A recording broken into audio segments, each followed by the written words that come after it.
So before we get started, what I wanted to do is, as I say, give a quick background into our industry and hopefully what we're going to be talking about today. Can you put your hand up if you know what attribution modelling is? Cool, good stuff. Keep your hand up for fun. No, keep your hand up if you feel completely confident with it. But what I think we forget, and this is where incrementality comes into play, is actually refining what's already there and working what you have and optimizing that.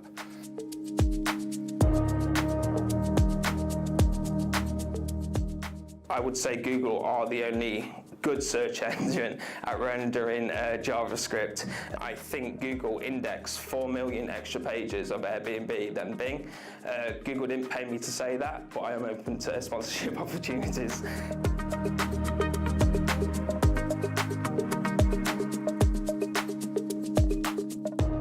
So because people are now constantly reaching to the mobile, I think the stat's something like 157 uses per day for the average mobile user.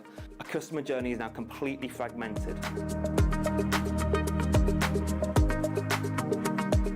Thank you to our talkers for everything they've done today, and yeah, enjoy the rest of your afternoon. Thank you.